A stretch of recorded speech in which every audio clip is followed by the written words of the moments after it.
আজকে তোমাদের সাথে শেয়ার করব চকলেট ডিজার্ট রেসিপি বা চকলেট কেক। চকলেটের এই ডিজার্টের রেসিপি খেতে অসাধারণ।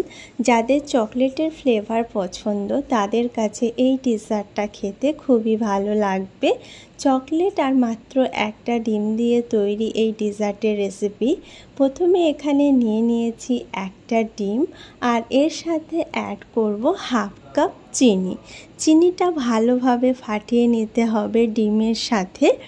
চিনিটা যতক্ষণ না মেল্ট হবে ততক্ষণ এটাকে ফাটাতে থাকতে হবে, চিনিটা যাতে পুরোপুরি মেল্ট হয়ে যায়। ফ্লেভারের জন্য এখানে অ্যাড করব ভ্যানিলা এসেন্স।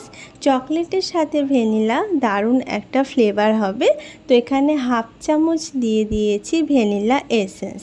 আরও একবার খুব ভালোভাবে ফাটিয়ে নিচ্ছি। চিনিটা কোনো মতেই দানা না থেকে যায়, সেক্ষেত্রে কেকটা খুব সুন্দর হবে।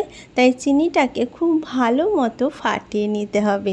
চিনিটা পুরো মেল্ট হয়ে গেছে। এখন এখানে অ্যাড করব ময়দা, সামান্য পরিমাণে লবণ, হাফ চামচ বেকিং পাউডার আর খুব ভালোভাবে এটাকে চেলে নিচ্ছি এইভাবে।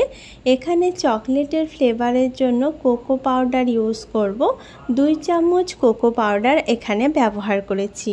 এর বেশি কোকো পাউডার দেওয়া যাবে না। তার সাথে 1/4 কাপ মিল্ক পাউডার, এটাকেও ভালো করে চেলে নিচ্ছি।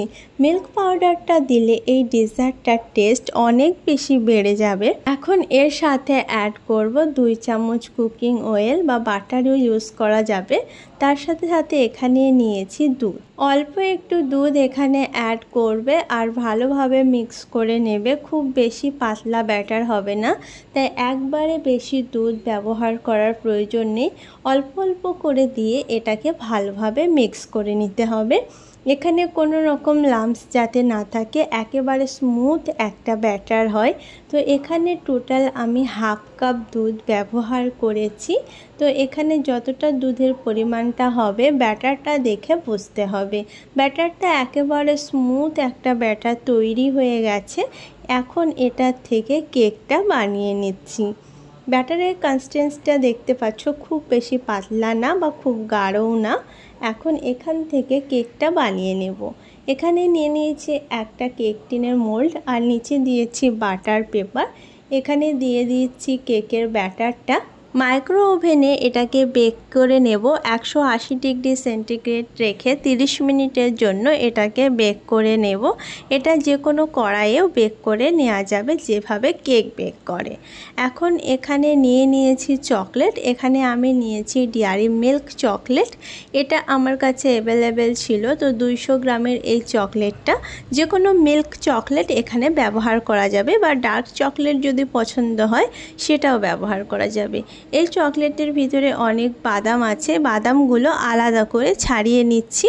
চকলেটের সাথে বাদামগুলো মেল্ট হবে না আর চকলেটের সাথে দেখতে ভালো লাগবে না, তাই এইভাবে বাদামটা আমি আলাদা করে নিচ্ছি। তবে যে চকলেটে বাদাম থাকবে না সেটা এখানে মেল্ট করে নিলেই ভালো হবে। তো এখানে এই চকলেট থেকে বাদামটা আলাদা করে এখন চকলেটটা মেল্ট করে নিচ্ছি। আর এখানে দিয়ে দিচ্ছি বাটার, তাহলে এই চকলেটটা আরও বেশি সিল্কি আর স্মুথ হবে। এখানে একটা প্যানে জল নিয়ে নিয়েছি আর এখানে দিয়ে দিয়েছি চকলেট। এখানে ডাইরেক্ট প্যানে চকলেট যদি মেল্ট করা হয় সেক্ষেত্রে চকলেটটা বেশি গাঢ় হয়ে যায়, তাই এইভাবে মেল্ট করলে একেবারে পারফেক্টলি মেল্ট হয় আর সেটা দেখতেও ভালো লাগে আর এটা জমতে শুরু করে না। তাই এখন এখানে এটা খুব ভালো করে মেল্ট করে নিচ্ছি চকলেটটা। আর এইভাবে চকলেটটা মেল্ট করার পরে কেকটাকে বার করে একটু ঠান্ডা করে নিয়েছি, তারপরেই এটা কিন্তু কেকের ওপরে দিচ্ছি। কেকটা এখন পুরোপুরি ঠান্ডা হওয়ার পরে আমি চকলেটটা মেল্ট করেছি। আর এখন কেকটাকে ডিমোল্ড করে নিচ্ছি। কেকটা ডিমোল্ড করার পরে এখন ওর ওপর দিয়ে দিচ্ছি চকলেটটা। এখানে দিয়ে দিয়েছি মেল্ট করে রাখা চকলেট, উপর থেকে ঢেলে দিয়েছি মেল্ট চকলেটটা। আর এটা ঢেলে দেওয়ার মাত্রই এটাকে ফ্রিজে রেখে দেব কমসে কম 30 মিনিটের জন্য। 30 মিনিট এটা ফ্রিজে রেখে দিলে খুব ভালোভাবে সেট হয়ে যায়। এটা দেখতে যাতে আরও ভালো লাগে তাতে আমি এখানে দিয়ে দিয়েছি চকলেট উপর থেকে। এখানে গ্রেট করে রাখা চকলেট এর মধ্যে দিয়ে দিচ্ছি। এভাবে দেখতে এটা আরও বেশি লোভনীয় লাগে। 30 মিনিট পর এটা পুরোপুরি সেট হয়ে গেছে। এখন এই চকলেটের ডেজার্টটা সার্ভ করছি। চকলেটের ফ্লেভার, চকলেটের ডেজার্ট যদি পছন্দ হয়, এই চকলেটের ডেজার্টটা একবার ট্রাই করে দেখতে পারো। আশা করছি সবার খুব ভালো লাগবে। দেখতে পাচ্ছ কতটা লোভনীয়, খেতে ততটাই মজার। আজকের এই রেসিপি যদি কোথাও ভালো লেগে থাকে অবশ্যই একটা লাইক করো। এরকম ইজি আর মজার রেসিপি দেখার জন্য আমার চ্যানেলকে সাবস্ক্রাইব করো।